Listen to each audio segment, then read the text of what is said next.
this is something that we kind of spoke about a little bit, and then thought it'd be a good thing to talk about, just mainly because it ties in with the Q&A section that we literally just finished. And I suppose it's about what do you do if you kind of fall out of love with your passion? Is it, Chris?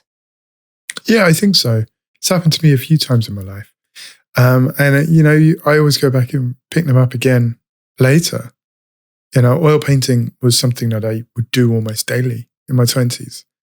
And I went back to it a couple of years ago. And I mean, it was great sort of to get the feedback from the universe. I got a piece put in an art prize and I almost won it, but not quite there. But that's the kind of thing that, you pick up, you put down, and it doesn't take too long to get back on the bike, I suppose, to pick it all back up again. But, Brazilian Jiu-Jitsu is the same for me as well. Like I kind of really fell out of love with it. And I remember having a conversation in a car park with a friend who was just like, I think your decision's made. Mate. You're not enjoying this anymore. And he was right. Shout out to Dan.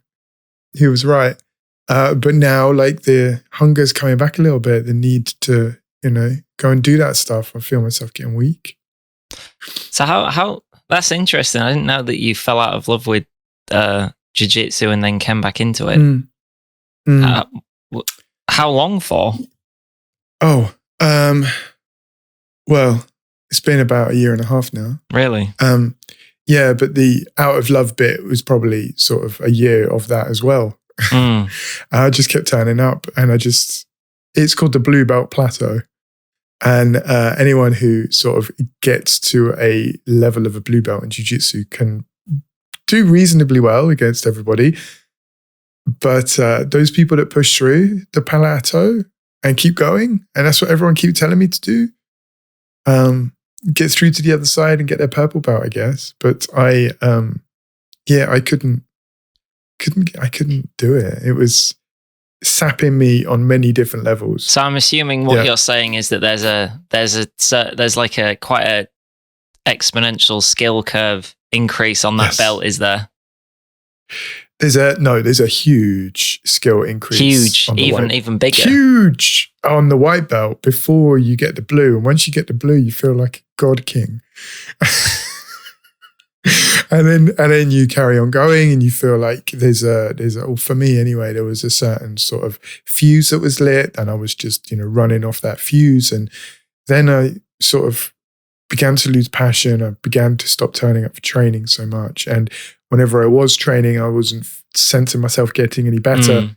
And then, in those moments where you sort of question yourself, when you question your moods and you question what you're getting out of this thing, the answer just kept becoming more and more starkly. You're not really getting much out of it anymore. And that was the truth. That was a real sad truth. And I spoke to people about it. I spoke to my teacher. I spoke to my, the other students who were promoted at the same time as me and who were promoted after me as well. So higher belts. And they just kept saying, keep turning up, keep turning up, keep turning up. And if you've ever done anything like it, it's incredibly physically demanding. So it was beginning to have an effect on my mood, which was one thing. But, previously I would have been able to cope with the sense of tiredness, achiness, and, everything that comes with training hard at anything the next day. But when it began to interfere with work and then I set up a business as well, and it began to interfere with my performance in my business life as well. It just started to really, unfortunately, become an inevitability that it had to go. But I'm starting to feel like it could come back in one way or another now. Part of the problem was I was training late at night. You're trying to fit it in. Yeah. I was training late at night. I was full of adrenaline. I was coming home and I just wasn't getting any sleep. And I was going to work the next day with like 3-4 hours sleep. And that became real habitual. Yeah, that's not even healthy, Chris, really. No. I'd be driving home from training and thinking, I'm not going to sleep tonight. Yeah. And, how do you talk yourself out of that? And I tried everything, and some of it worked for a while, and then some of it didn't, and it just became really, really tough. Well, your adrenaline still have been pumping as well, because you've obviously it's like a contact sport, so yeah, and then you're trying to go to sleep straight after. Yeah, still sweating. Yeah, I mean, in the summer it was brutal with the heat. And jiu-jitsu's in a thick gi, because the thin karate ones get ripped, so you're like wearing a winter overcoat in the middle of August. Oh my God. Training 2 hours straight. It was a lot of fun, and I mean the fun parts are what I remember and want to go back to, I think. And there's a dojo that's closer to my house as well. I could even walk here and walk back, so that, I could come down properly on the way home, I suppose. Yeah. But, you don't want to train on a full stomach. So I was eating when I got back. I put on loads of weight because I was eating my meals when I got home at like 10:30. Yeah, in the middle of the night. Yeah. Yeah. I wasn't intending to go here. It's quite. I mean, it's a good journey, because you're describing what happened. I mean, yeah, I did enjoy it, and I found everyone was like leveling up, but I was staying the same. So everyone was really like wise, which can be difficult. I mean, that can be difficult, right? It's hard. Everyone was, much wiser than me. Everyone was learning new things, and I just wasn't. And do you know what? If my teacher's listening to this, I know exactly what he would say. That I didn't turn up for training enough, but life began to get in the way, and something had to go, and it ended up being that. It can be like that with anything. I mean, it could even be like that sometimes with this podcast.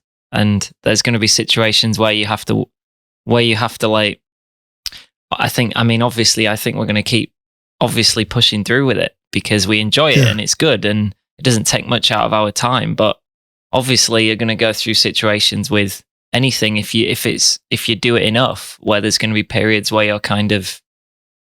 you're unsure, and you've got to you either push through or you don't, right? And I guess that's the only comparison I could bring to it myself. I mean, there's music with me, which was, if I'm going to share a bit of my side, was like, I kind of fell out of love with music production at one point, because I'd done it for years and I wasn't really getting anywhere with it. I enjoyed it. I enjoyed it, but then you start weighing it up in your head of like, well, I'm putting all this resource into it and I still haven't actually made a song. I mean, I've made songs, but I've never released them. And then, how much longer do you keep going with that? And then I did take a long time out, and I don't know. It's weird with things like that, isn't it? Because you kind of get an itch that you want to go back. Because that's what I've been getting recently as well. Is like, I want to start making music again, but. Oh, have you? That's cool. And I don't know. It's an interesting one, because like when you talk about how do you get your passion back, I guess in that aspect, sometimes it just comes back on its own after time away. Yeah. When I talk to people about jiu-jitsu, I tell them the truth, which is not a day goes by where I don't think about it. Going back, or what I learned, or the people that I met. All of that stuff, because that was one great thing about jiu-jitsu, actually, I would say, is it increased my social circle massively from like day one. I had all these new people that were calling me brother, and I felt like I was part of something, and it was great. And one thing about jiu-jitsu people is that they're obsessive. Perfection, performance, all of that, they're obsessive about it.